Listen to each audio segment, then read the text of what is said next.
बुंदीचा चिवडा करणार. ओके बाळा, करते. चला तर घरी अशा प्रकारे बुंदी आहे, तर आपण आज बुंदीचा चिवडा बनवूया. तर त्यासाठी लागणारे साहित्य, तर मी अर्धा किलो बुंदी घेतलेलं आहे. तर आपल्याला 1 चमचा लाल तिखट घ्यायचं आहे. मी काश्मीरी लाल तिखट घेतलेले आहे.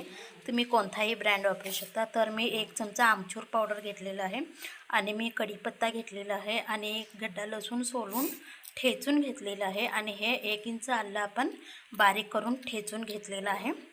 तर आता मी फोडणीसाठी इथे तेल गरम करायला ठेवलेलं आहे. तर आपलं तेल तापलेलं आहे, तर मी त्यात कढीपत्ता घातलेला आहे. तर आता ह्याच्यामध्ये मी ठेचलेला लसूण आणि आपलं आलं घातलेलं आहे. तर आता लाल तिखट आणि हे आमचूर मसाला ह्याच्यामध्ये टाकत आहे.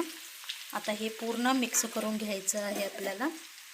हे पहा, फोडणीचा खमंग वास सुटलेला आहे. तर आता मगाशी मी मीठ घ्यायचं विसरले, तर आता मी 1 अर्धा चमचा मीठ घेतलेला आहे. हे पण आपल्याला मिक्स करून घ्यायचं आहे. ह्याच्यामध्ये मी जिरे घातलेले नाही. तुम्ही म्हणत असतील जिरे का घालत नाही आहे म्हणून, पण मला जिरे आवडत नाहीत म्हणून मी जिरे घातलेले नाही. जिरे ऑप्शनल आहे, तुम्ही जिरे घालू शकता.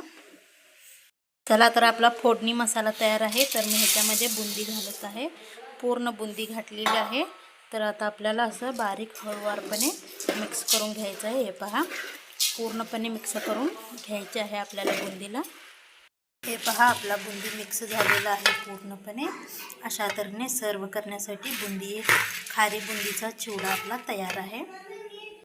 प्लेटीत काढून घ्या. आता हे चिवडा खाण्यासाठी मी बुंदीचा चिवडा प्लेटीत खायला काढून घेतलेला आहे. तर ह्याच्यावर बारीक चिरलेले कांदा टाकायचा.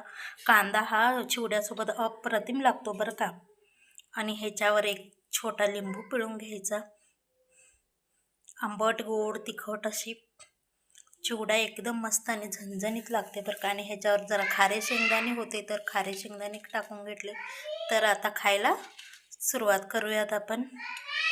हे बघा काय भारी लागतो चिवडा.